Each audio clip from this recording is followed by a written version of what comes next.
In the heart of the flourishing South African kingdom of Lubanzi, surrounded by sweeping savannas and ancient baobab trees, ruled Queen Zola. She was a wise and compassionate leader, revered by her people for her fairness and dedication to their well-being. Under her reign, Lubanzi enjoyed peace and prosperity with a harmonious blend of various cultures and traditions.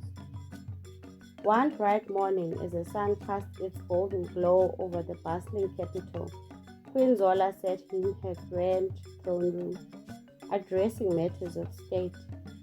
A trusted advisor, Nkosi, stood by her side, his sharp eyes and keen mind always ready to assist. As they discussed plans for the upcoming harvest festival, a messenger entered the room, carrying an intricately carved wooden box adorned with precious stones and gold leaf.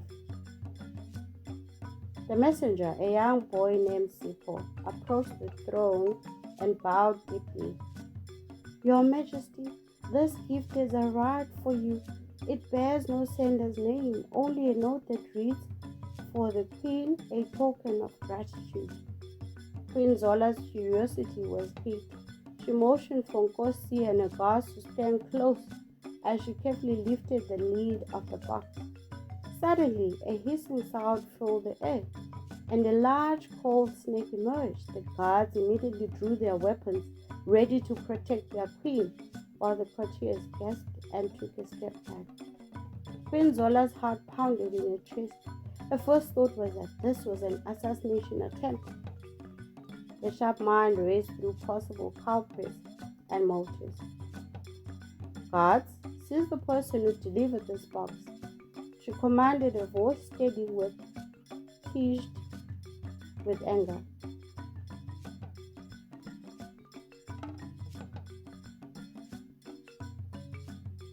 Sipho, the young messenger, was quickly apprehended. He trembled as he was brought before the queen, his eyes wide with fear and confusion. "Your Majesty, I swear I didn't know what was inside the box. I was just told to bring it to you," he pleaded. Queen Zola, though furious, sensed the boy's genuine fear and innocence. She decided that further investigation was necessary. "Nkosi, find out who sent this box and why," she ordered, her gaze shifting to her trusted advisor. Nkosi nodded and set off immediately, determined to uncover the truth behind the mysterious gift.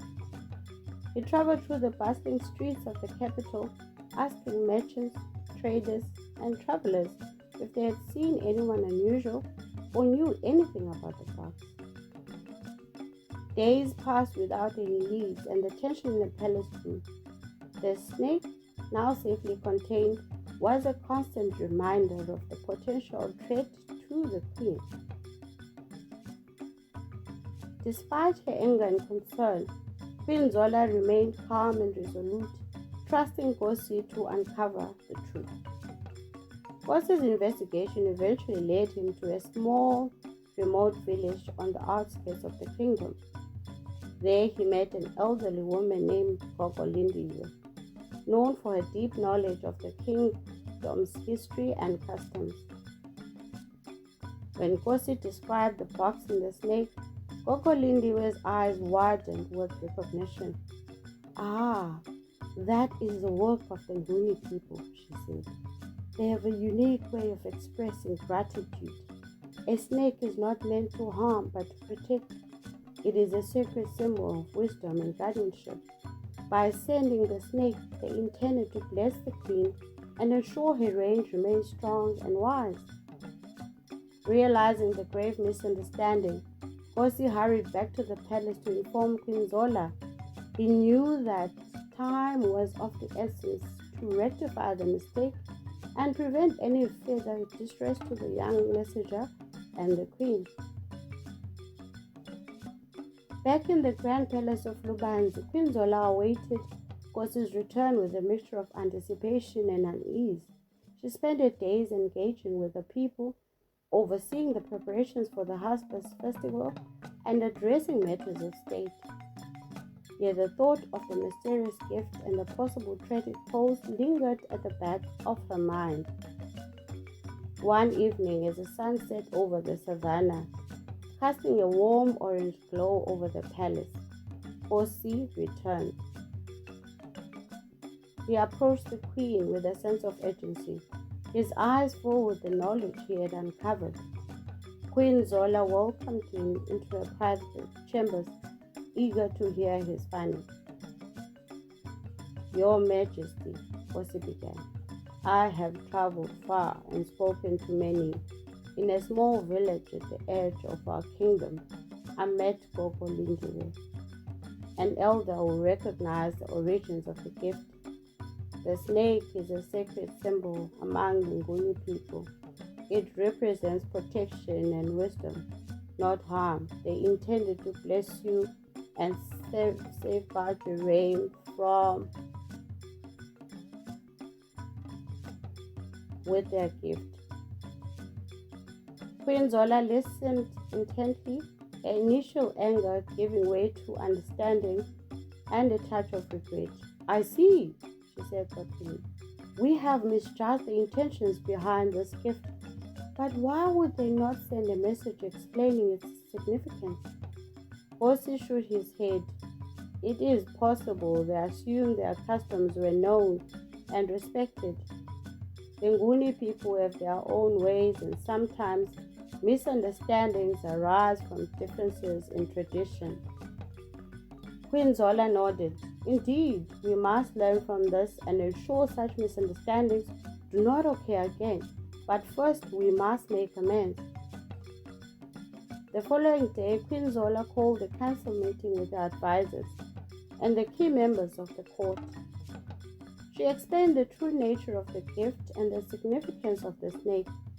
There were murmurs of surprise and relief as the courtiers realized the queen's life had never been in danger. We must invite representatives from the Nguni village to our palace, Queen Zola announced. We will honor their customs and express our gratitude for their blessing. Let this be a lesson in humility and understanding. Preparations began for a grand feast to welcome the Nguni people. The palace was adorned with colorful decorations, and traditional foods from different regions of Lubanzi were prepared. Musicians and dancers were invited to showcase their talents, reflecting the rich and cultural heritage of the kingdom. On the day of the feast, a delegation from the Nguni village arrived at the palace. Among them was Gogo Lindiwe, who had provided Nkosi with the crucial information. They were warmly welcomed by Queen Zola and her court. The atmosphere was one of celebration and mutual respect. As the feast commenced, Queen Zola stood to address the guests.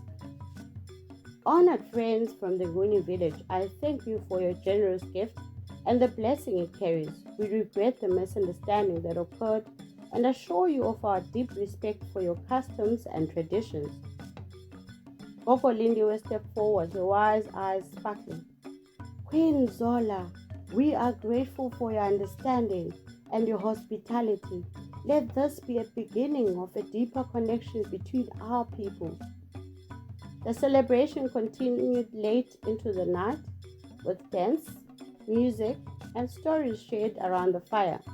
The bond between the people of Lubanzi and the Nguni village grew stronger, and a new era of mutual respect and understanding dawned upon the kingdom. As the days turned into weeks, the bond between Lubanzi and the Nguni village continued to strengthen. Queen Zola and her advisors worked diligently to foster greater understanding and cooperation among the diverse communities within the kingdom. The Harvest Festival approached, promising to be a grand celebration of unity and abundance. However, an unknown to the joyous inhabitants of Lubanzi, a shadow loomed on the horizon. A neighboring kingdom, envious of Lubanzi's prosperity, plotted to disrupt the peace and seize control of the fertile lands.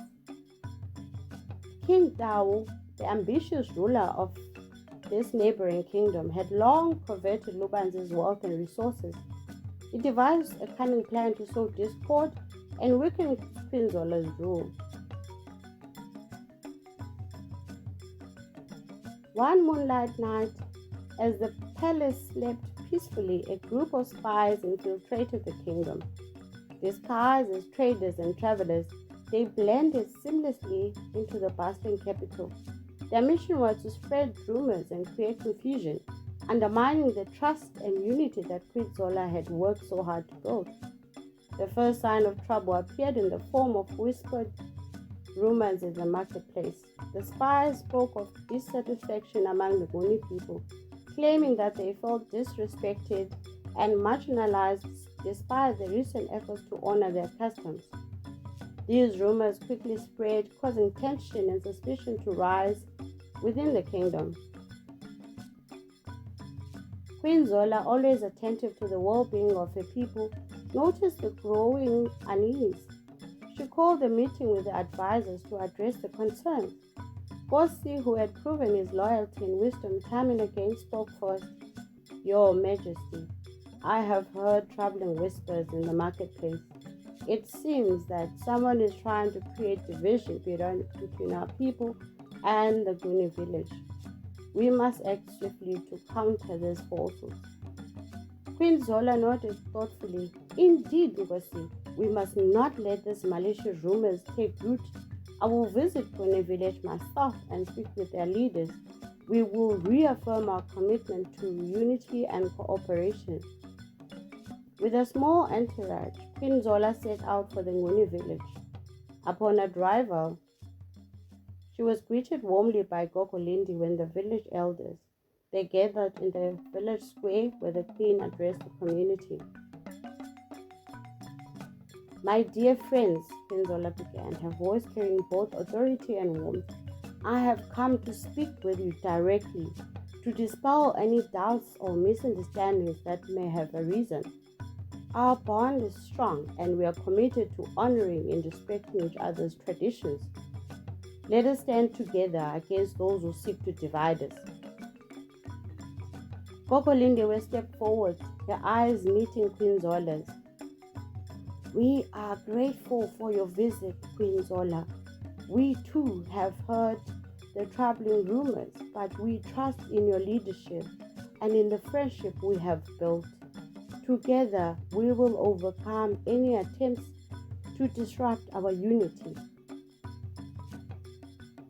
The visit strengthened the bond between the two communities, but the threat from King Tau's spies remained. As Queen Zola and her entourage made their way back to the capital, they were ambushed by a group of masked men. A fierce battle ensued, and although the Queen's guard fought valiantly, they were outnumbered. In the chaos, Queen Zola was separated from her entourage. She found herself alone in the dense forest with no idea of her captor's intentions. As night fell, she took refuge in a small cave, her mind racing with thoughts of her kingdom and looming danger. Back in the palace, Nkosi and the other advisors quickly realized that something was amiss. They mobilized the royal guard and set out to find their queen, determined to rescue her and thwart the plans of their enemies. Queen Zola sat quietly in the cave, the flickering light of a small fire casting dancing shadows on the walls. Her mind raced with thoughts of her kingdom and the treachery that threatened its peace. As the night deepened, she knew she needed to remain strong and find a way back to her people. The forest was thick and unfamiliar, but she trusted in her instincts and the guidance of her ancestors. Meanwhile, back in the palace, Nkosi and the other advisors had gathered the royal guard and set out on a mission to find the queen. They followed the trail left by the ambush, moving swiftly through the dense underbush. Nkosi's heart pounded with a mixture of fear and determination. He could not allow anything to happen to Queen Zola. The fate of the kingdom depended on her safe return. As dawn broke, Queen Zola emerged from the cave. her resolve strengthened by the rising sun. She knew she needed to keep moving and find a way to signal for help. The forest was alive with the sounds of birds and insects, a reminder of the vibrant life that thrived within Lubanzi's borders. Unbeknownst to her, a group of Nguni warriors had been tracking her captors, led by a young and brave warrior named Themba. They had heard of the queen's visit and were concerned for her safety. When they stumbled upon the scene of the ambush, they quickly realized the gravity of the situation and set out to find Queen Zola. Themba and his warriors moved with the stealth and precision of experienced hunters. They followed the faint traces left by Queen Zola's journey through the forest. Their senses attuned to every sound and movement. It wasn't long before they spotted her, making her way go through a dense thicket. "Queen Zola!" Themba called out softly, not wanting to startle her. The queen turned, her eyes widened in relief and gratitude as she recognized the Nguni warriors. "Themba, you have no idea how grateful I am to see you." Themba bowed respectfully. "Your Majesty, we are here to ensure your safety. Come with us, we will lead you back to your people." As they made their way through the forest, Queen Zola shared her suspicions about the spies and the plot against her kingdom. Themba listened intently, his determination to protect the queen and the realm growing stronger with every word. Back at the palace, Nkosi and the royal guard continued their search. Their efforts were bolstered by the arrival of more Nguni warriors, who had been alerted by Gogo Lindiwe. Together they formed a formidable force, united by their loyalty to Queen Zola and their desire to safeguard Lubanzi. As the sun reached its zenith, Queen Zola and her protectors emerged from the forest. The palace came into view, and a cheer of relief and joy went up from the waiting guards and advisors. Nkosi rushed forward, his face a mixture of relief and concern. "Your Majesty, thank the ancestors you are safe," Nkosi said, bowing deeply. Queen Zola smiled, her eyes filled with gratitude. "I owe my life to Themba and the brave Nguni warriors. Their timely intervention saved me from certain danger." Themba stepped forward, bowing respectfully. "It is an honor to serve and protect you, Queen Zola." With the queen safely back in the palace, preparations were made to address the threat posed by King Tao. Queen Zola knew that they could not afford to let their guard down. They needed to identify the spies and thwart their plans before any harm could come to Lubanzi. With Queen Zola safely back in the palace, the focus shifted to rooting out the spies and protecting the kingdom from further threats. Nkosi, along with the Nguni warriors and the royal guard, worked tirelessly to identify the infiltrators. Their strategy was meticulous and precise, involving careful surveillance and discreet questioning. Queen Zola, though relieved to be home, was deeply troubled by the recent events. She convened a meeting with her most trusted advisors and key members of the court. "We must act swiftly and decisively," she declared. "Our kingdom's unity and prosperity are at stake.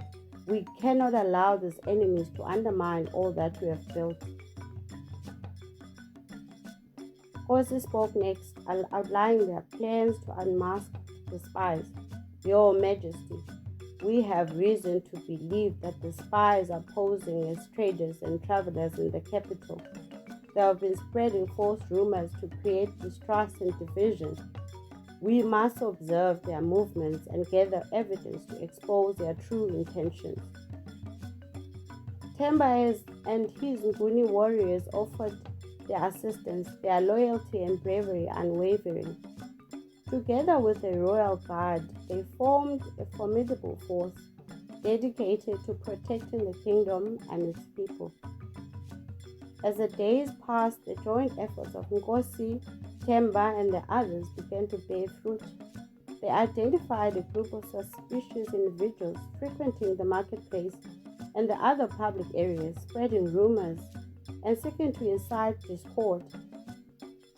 Careful observation and discreet questioning revealed their true identities: spies sent by King Tau to destabilize Lubanzi. With this crucial information in hand, Queen Zola and her advisors devised a plan to capture the spies and put an end to their schemes. They arranged for a grand public gathering in the central square of the capital, inviting people from all corners of the kingdom to attend. The event was billed as a celebration of unity and prosperity, a display of the kingdom's strength and resilience. On the day of the gathering, the square was filled with people, their faces alight with anticipation and pride. Queen Zola stood before the crowd, her presence commanding and reassuring. She addressed her people with a voice that carried both warmth and authority. People of Lubanzi, today we stand united, stronger than ever. We have faced challenges, but our bond remains unbroken. We are a kingdom built on trust, respect, and mutual understanding. Let us celebrate our unity and show the world that we will not be divided. As the crowd cheered, Nkosi Themba moved through the throng, their eyes sharp and vigilant. They had identified the spies and positioned guards to ensure their capture. At the Queen's signal, the guards moved in, swiftly apprehending the traitors.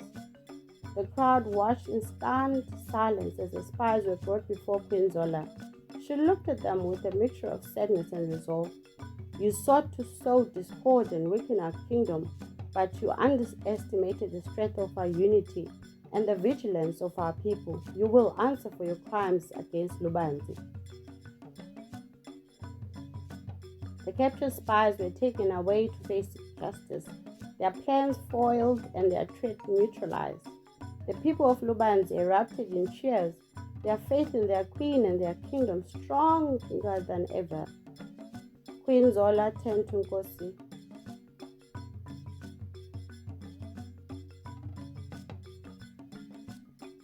Themba, and the other warriors who had played a crucial role in the operation. Your bravery and dedication have saved our kingdom. We owe you a debt of gratitude. Nkosi bowed deeply. It is our honor to serve you, Your Majesty. Together we will continue to protect and strengthen Lubanzi. The celebration continued late into the night, with music, dance, and storytelling filling the air. The bond between the people of Lubanzi and Nguni village grew even stronger, and a testament to the power of unity and mutual respect. With the threat of King Stawu's spies eliminated, the kingdom of Lubanzi entered a period of renewed peace and prosperity. Queen Zola, ever mindful of the lessons learned from previous events, continued to foster unity and understanding among her people. She worked tirelessly to strengthen the bonds between the diverse communities within her village, ensuring that the spirit of cooperation and respect thrived. The Harvest Festival, postponed due to the recent turmoil, was rescheduled to mark the beginning of this new era. The preparations were more grand and elaborate than ever before, reflecting the resilience and joy of the people. The palace and the streets of the capital were adorned with vibrant decorations, and the air was filled with tantalizing aromas, and traditional foods were prepared. On the day of the festival, people from all corners of Lubanzi gathered in the capital, their faces alight with excitement and pride. Queen Zola, dressed in regal attire that showcased the rich cultural heritage of her kingdom, stood at the entrance of the palace to welcome her guests. Nkosi and Themba, her trusted advisors and protectors, stood by her side, their presence a reminder of the strength and unity that had seen them through recent challenges. The festivities began with a grand parade featuring dancers, musicians, and performers from different regions of Lubanzi. The streets came alive with the sounds of drums, flutes, and voices raised in song. The vibrant colors of the traditional clothing and the graceful movements of the dancers created a mesmerizing spectacle that captivated all who watched. As the parade reached the central square, Queen Zola took her place on a beautifully decorated platform. She addressed the crowd, her voice filled with warmth and gratitude. People of Lubanzi, today we celebrate not just the harvest, but the strength and unity of our kingdom. We have faced challenges and emerged stronger. Let us give thanks for our blessings and look to the future with hope and determination. The crowd cheered, their hearts filled with pride and joy. The festivities continued with feasting, dancing, and storytelling. Gogo Lindiwe, the wise elder from the Nguni village, shared tales of old, her voice weaving the rich tapestry of their shared history and traditions. The stories reminded everyone of the strength that came from understanding and respecting each other's cultures. As the sun set and the stars began to twinkle in the night sky, the celebration reached its peak. A grand bonfire was lit in the central square, and the people gathered around it to share their hopes and dreams for the future. Queen Zola, Nkosi, Themba, and Gogolindi were joined the circle, their hearts united in a shared vision of peace and prosperity.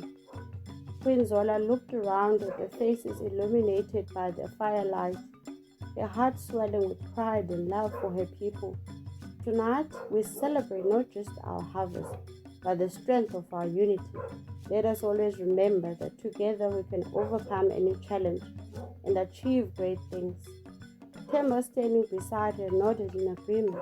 Your Majesty, the spirit of Lubanzi is strong. We'll continue to protect and nurture this kingdom, ensuring that it remains a beacon of hope and prosperity for generations to come. Nkosi, ever wise and loyal, added, let us also remember the importance of understanding and respecting each other's traditions. Our diversity is our strength, and it is true unity that will continue to thrive. As the night wore on, the celebration continued with laughter, music, and dancing filling the air. The people of Lubanzi reveled in the joy of the moment, their hearts filled with hope and determination. And so, under the watchful eyes of the wise and compassionate queen, the kingdom of Lubanzi enters a new dawn. These lessons learned and the bonds forged in recent times ensured that the spirit of unity and respect will continue to guide them, lighting the way toward a future of peace and prosperity and mutual understanding.